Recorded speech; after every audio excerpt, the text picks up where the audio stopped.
So we'll continue with Guru Hargobind.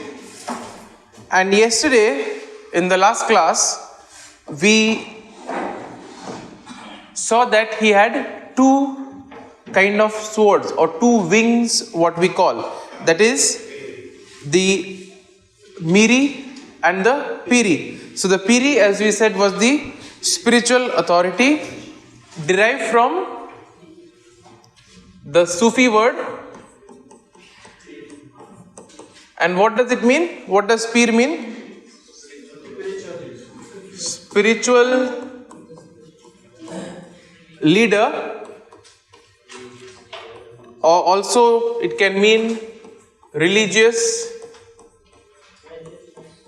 teacher. Okay, and therefore Piri in a way symbolized or represented his kind of spiritual leadership or the spiritual authority. And in a way he continued to uphold, or he continued the teachings of Sikhism and emphasized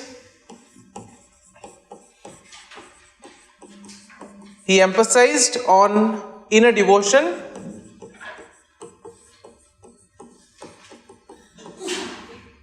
righteousness and moral conduct.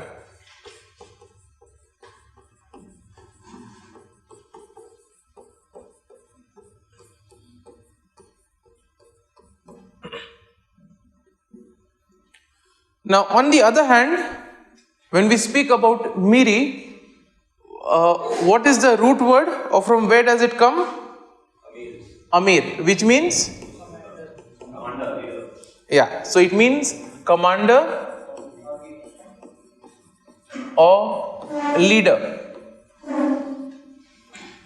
And therefore we see that this is often associated with either political or military leadership. So yesterday we have seen how, because of the different scenarios, because of the situation there where they were looked with suspicion, where they were a threat to the Mughal Empire, we see that they now needed something in order to defend themselves. And therefore, in a way, by adopting Miri, we see that Guru Hargobind Ji, he asserted that it was the right of the Sikh community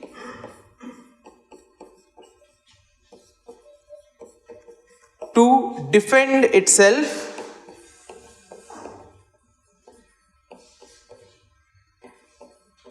and in doing so, to defend itself and also to engage in temporal and worldly affairs. So that means whatever was necessary in order to defend themselves and also protect the integrity of the religion.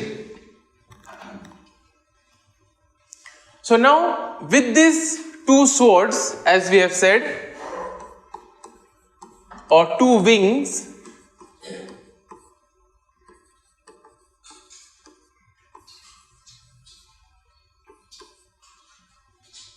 Guru Hargobind now becomes a spiritual leader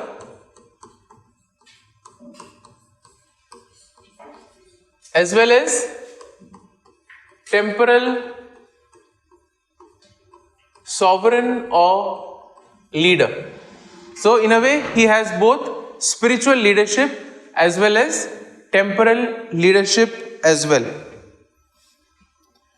And therefore we see that this emphasis, okay, on this dual role, including this aspect of temporal leadership, this in a way laid the foundation of militarization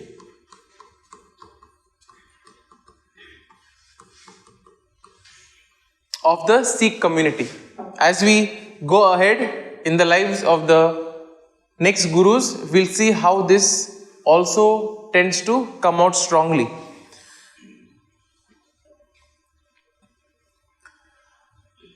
Okay, so then we see that in this way he had to maintain a balance between these two wings. Okay, and therefore we see that even though his actions were in a way balanced, he tried to in a way emphasize more on Miri over Piri. Now, what is Miri, did we say? Is the temporal or the worldly kind of leadership, right? So now, why do you think the emphasis was more on Miri rather than Piri? Do you think, is there any reason to justify that? Because what we'll think is, spiritual leader, okay, is supposed to be interested in the spiritual affairs. Why is the focus being shifted? Is there any particular reason? Can we justify it? That is the first thing. Okay, one by one. Okay, security. Okay. Okay, because of the martyrdom. Okay, also of the martyrdom of who? Who was martyred? Okay, Guru Arjan. Okay, the threat from the, okay, also they were perceived as threat by the Mughals, and therefore you had threat from the Mughal Empire also. So in this way we see that his actions can be justified because the situation was such that they needed to do something to maintain a balance. Now he prioritized the need for military strength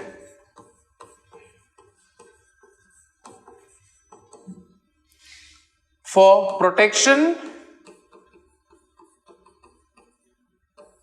of the Sikh community as well as the values that it had.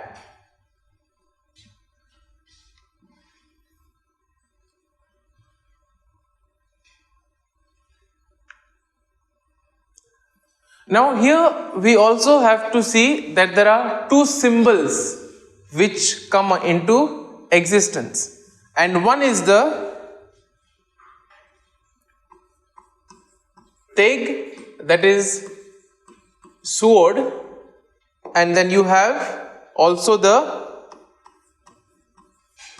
Deg, which is the cooking pot. Okay, so Teg was the sword, Deg the cooking pot. Now let's see what do these symbolize. So we see that the sword in a way symbolized protection of the oppressed and readiness to fight for injustice.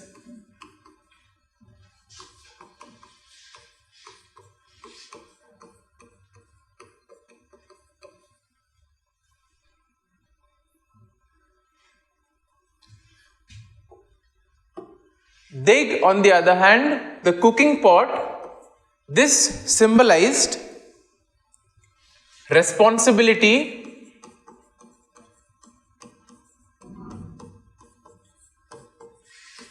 to feed the hungry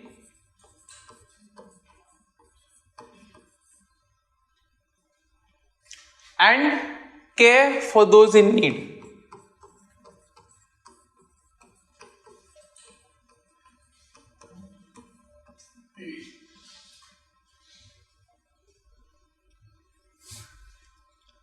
So this in a way shows his emphasis on social responsibility.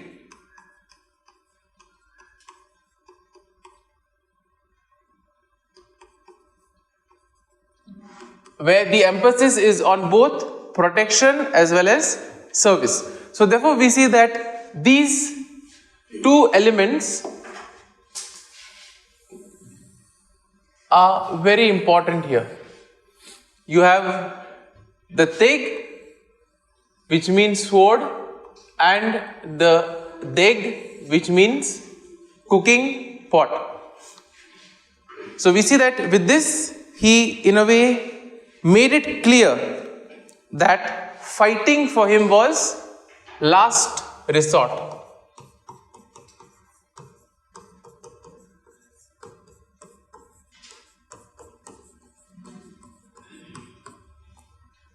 Only when all other means of resolving conflict have been exhausted, when there is no other option, no other possibility, worst case scenario, only then they should take arms. And therefore, in a way, we see that as we have already seen earlier, his leadership was a kind of a practical adaptation. So the situation was such, it was difficult, and this had to be done. And this was in order to preserve the Sikh community in such a hostile environment. Now, it is during this time we see that he had an interesting dialogue with Goswami Ramdas. Now, who is this Goswami Ramdas? We see that he was somebody who criticized Guru Hargobind. Okay, he criticized this whole approach of mixing spiritual and worldly affairs. Now, Goswami Ramdas was the Guru of Chhatrapati Shivaji.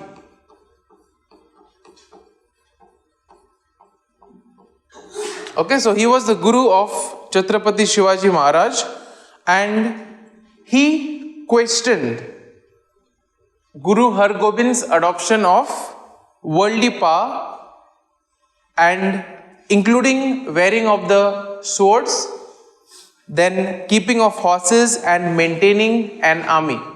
Okay, so this is what he says. He says to Guru Hargobind, I hear that you are the successor of Guru Nanak. Guru Nanak had renounced the world while you wear the sword, keep horses and an army, and people call you Sacha Pacha or Sacha Pacha, which means true king. In that case, what kind of a sadhu or teacher are you? Okay, so very simple in the sense, you say you are the successor of Guru Nanak, he renounced everything, you on the contrary are having sword, army, horses, etc. In other words, you are embracing the worldly or the material things. How can you call yourself a Guru? And what do you think would have been the answer? Just any guess? Okay, that is included in this. Any other creative answer out of the box?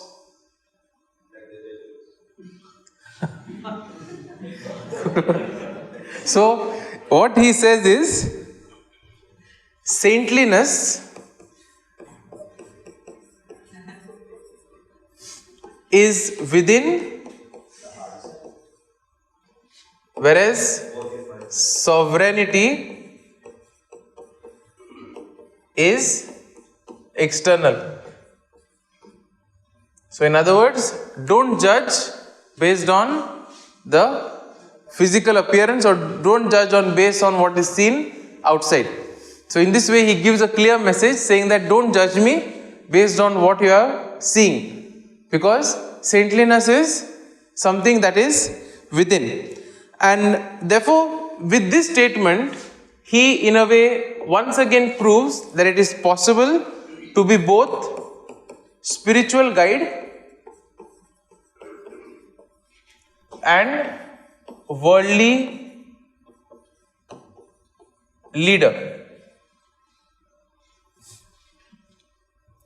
So what he says is that the external power doesn't corrupt inner purity.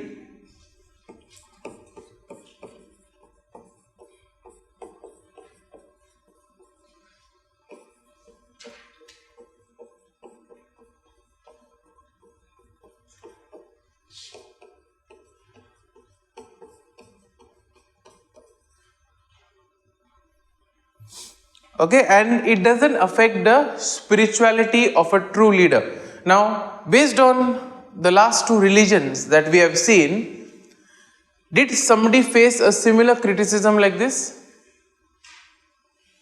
We have seen Buddhism and Jainism, right? Over there also, did anyone face a similar criticism like this? Okay, Buddha faced, and what was the criticism? Okay, so as we have seen, because his health was deteriorating with all the fasting, the ascetic practices, he decided to renounce them. And if you notice, during those days, okay, that means even right in the 17th century, we see that whole emphasis, okay, of a spiritual leader should be completely aloof from the world or separated from the world is very strong. That is why we see that Goswami Ramdas immediately questions him, saying that how can you adopt the worldly affairs and still call yourself a guru? So, in this way we see that here when we speak about worldly affairs, the Goswami Ramdas refers me to the God's process, the God's soul, the idea of fiction basically. Yeah. It's not like having the properties and all. Exactly. But even for him, you're mixing the very fact that you're having an army itself was something you're going against the principles of peace and all which a spiritual leader is supposed to have. So his main allegation was not mainly on the material aspect of it, but on the whole aspect of temporal. That means see, even today we see that any religious leader entering into politics is not welcomed. Okay, though I mean we may think of progressive world is progressing, we are changing our attitudes, but still we see that in some parts a priest or maybe a religious leader joining politics, taking charge of political affairs is still seen with a lot of question marks. Okay, so why? Because they say that because see, in some parts of the world the religious leaders are almost treated like gods. Okay, they will receive the best of the treatments, everything is done for them, nothing is made less. But the expectation is that you must live a life that is kind of inspirational as well, following all the principles and all. So in that way, we see that the whole focus was on that spiritual aspect. Okay, so in this way we see that this philosophy of having both, that the external power does not corrupt the inner purity, is seen as a hallmark of his leadership or seen as an essential quality of his leadership. Now let us see what were the reforms that he introduced. So when we look at the reforms and military symbols, first and foremost we see that he took up the work of reforming the Dharmashala.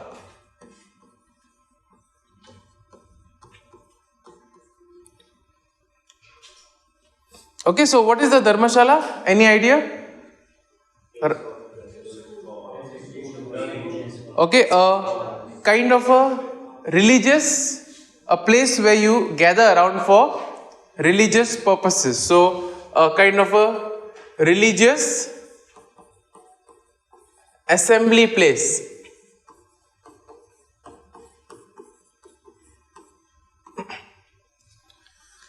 Now, how did he reform it? So, for him, this Dharmashala was now not only a place for worship,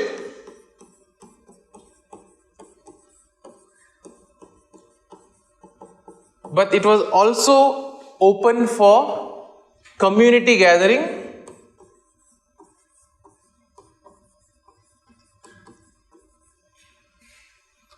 and discussion on important matters. So this could be both defense as well as social issues. So in this way we see that in a way opening up these common places for not only restricting it to worship but also open for gathering people together and also discussion on what defense things have to be done, what are the social issues that need to be addressed. Then you have the second one, that is the introduction of the Sikh flag.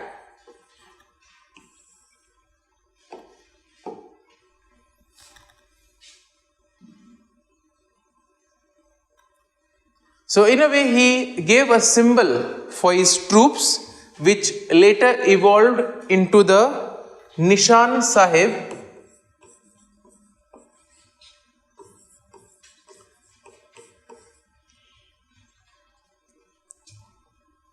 or the Sikh flag, okay, which was prominently placed at the Gurudwara or the Sikh temple.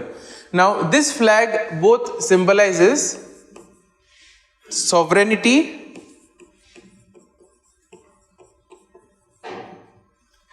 as well as commitment to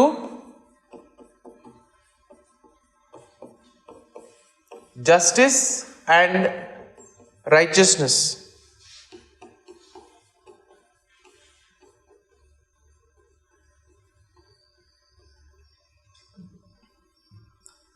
So as you can see how slowly you have a kind of a social development also taking place. Now when we speak about development, urban development, what was Guru Arjan's role in that? He did some urban development, right? Guru Arjan. So yeah, so he had also, we see that he constructed the Golden Temple. Also he in a way founded 3 other cities, right? Taran, Kartarpur and Hargobindpur. So in this way we see that this now is a kind of a follow-up of that. You already have a place of a symbol of prominence, the temple, you have cities around it, and now you have something which also shows your kind of values prominently. Okay, and therefore you have this introduction of the flag. Next we see is the kettle drum.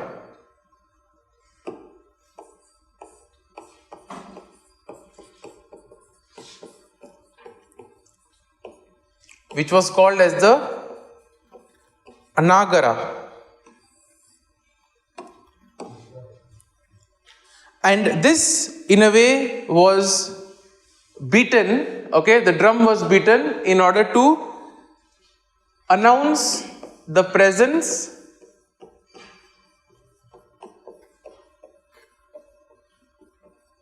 of the Sikh army.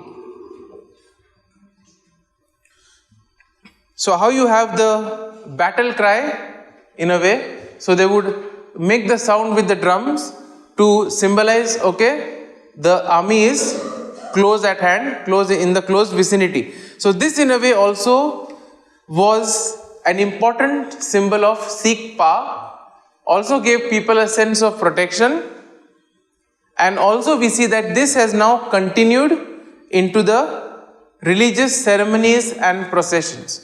So something that was used initially to announce that the army is there was now also used part of the religious ceremonies.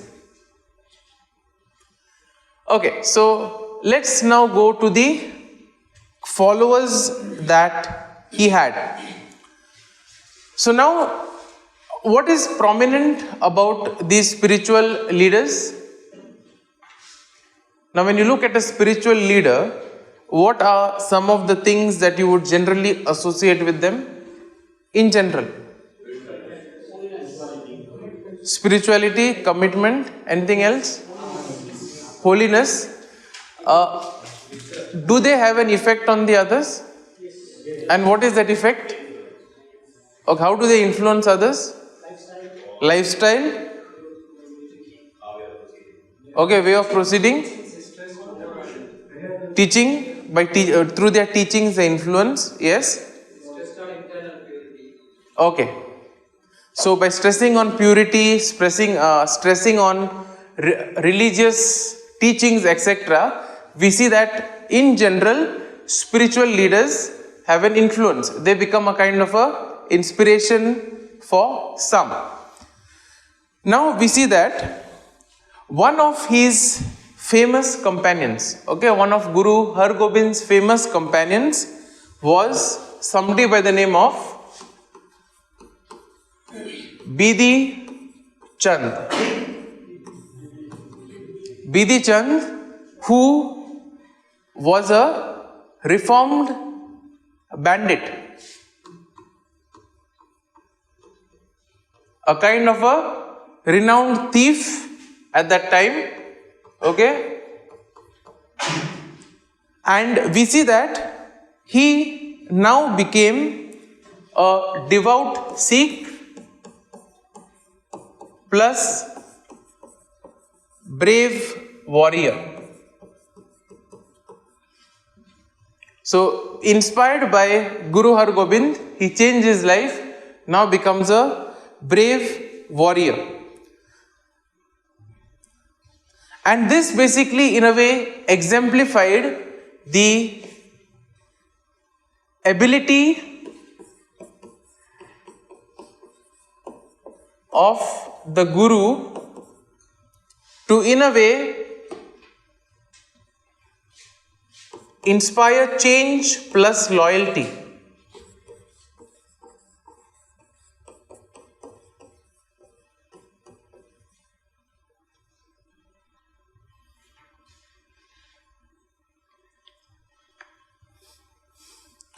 And therefore we see that this Bidhi Chand, who was then the in a way lieutenant of Guru Hargobind, he plays a very important role in some of the military campaigns.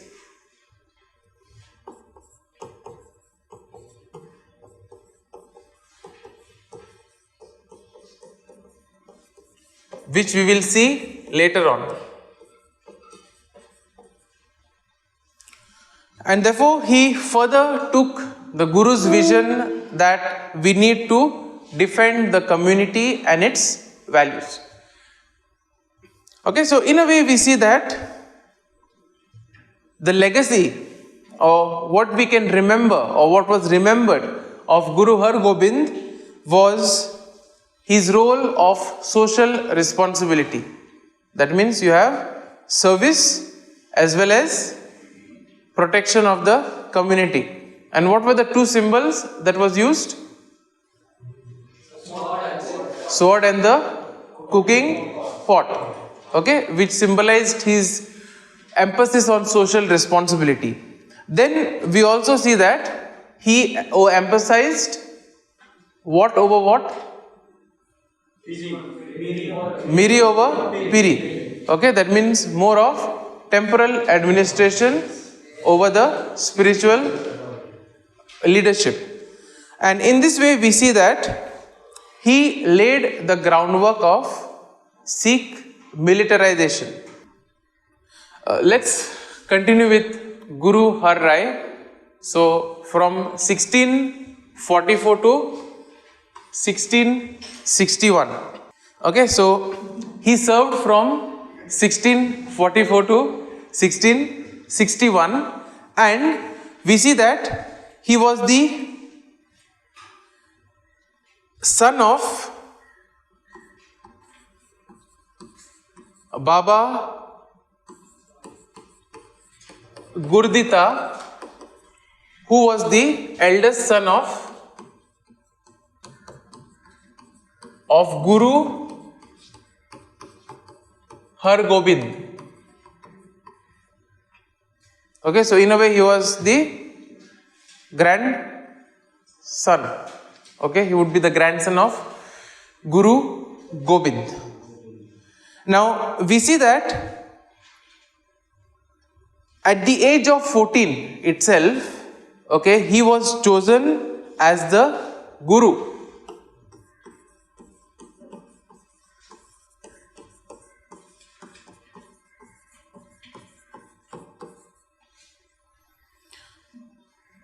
And now his tenure is seen as noted for his gentle nature,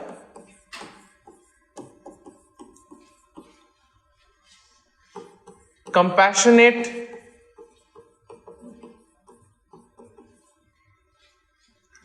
leadership, as well as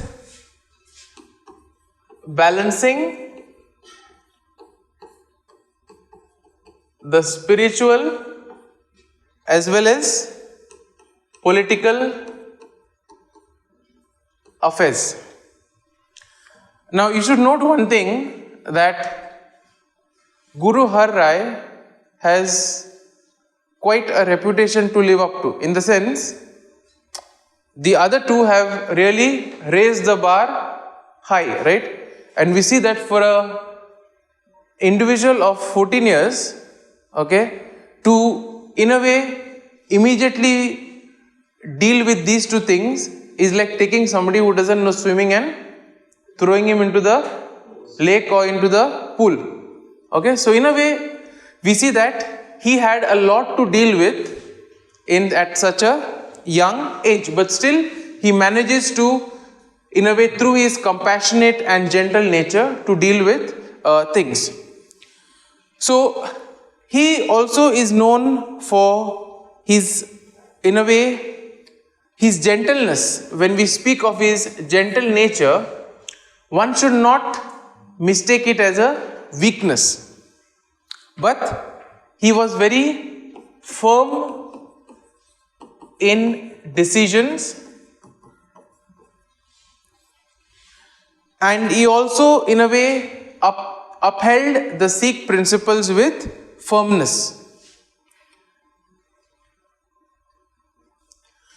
As a result of this, we see that he was also well respected by the others. Now, in a way, we see that he also was involved in the Mughal succession struggle. Now, if we go back into Mughal history, we see that during this time there was a struggle, a succession struggle.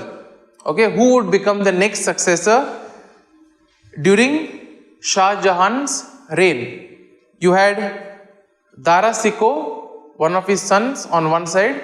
You had Aurangzeb on the other side.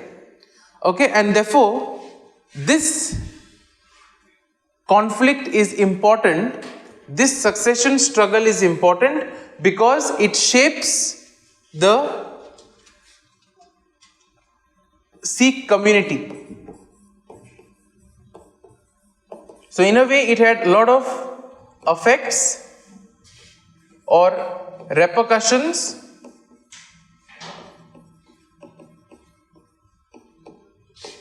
on the Sikh community.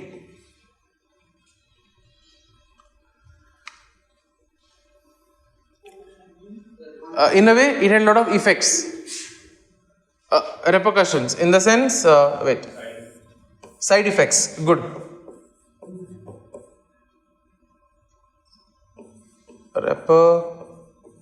Repercussions or side effects or negative effects it had on the Sikh community.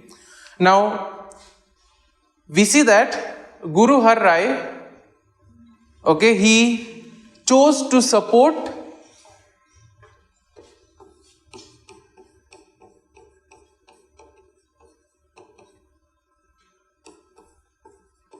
Dara Sikho. So Dara Sikho was in a way a more liberal prince. He was also inclined to Sufism, and therefore he was seen as somebody who would be more tolerant towards different religions, including Sikhism. Okay, so that is why we see that Guru Har Rai decided to, in a way, support Dara Sikho, saying that yes, if we support him now, he will be favorable to us during the later part of his administration. Now, how does he support him? He provides an army of 2,000 soldiers. So, in spite of all this, we see that Dara Sikho was defeated by Aurangzeb. Okay, now because of the defeat, we see that Aurangzeb was known for his intolerant approach. In the sense, he did not tolerate any other religions. Dara Sikho, we see, was open to other religions. Aurangzeb was completely opposite. And therefore, this increased the tension between the two.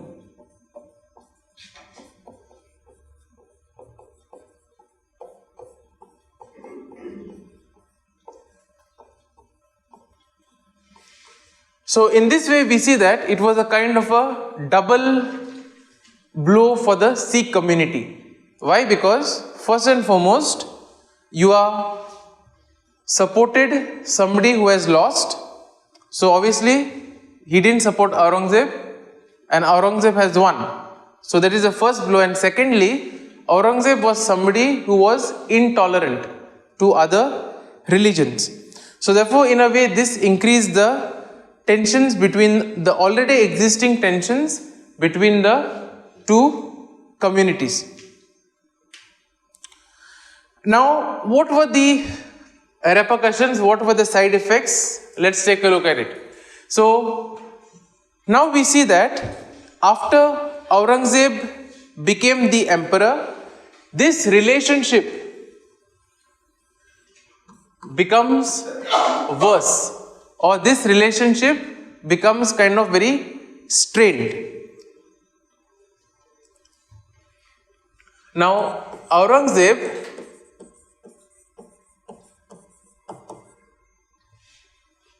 was known for his hostility to other faiths. That means he did not tolerate other faiths, other religions, and he also, in a way, imposed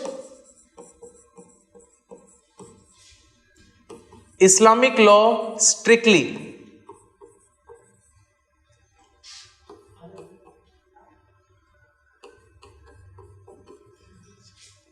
Okay, so two things were there. He imposed the Islamic law more strictly in his empire, and also he was not very friendly with the other states. Now, we see that Guru Har Rai, one of his sons by the name of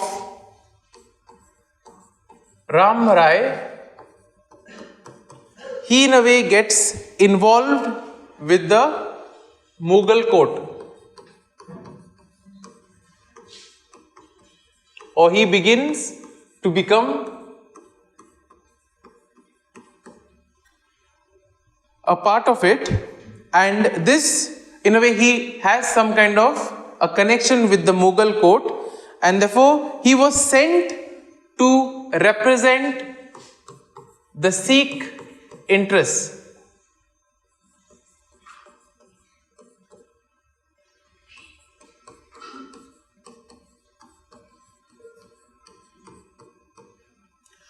So, what happens between the two? How does the relationship proceed? We'll have a look at in the next class. Okay, so thank you.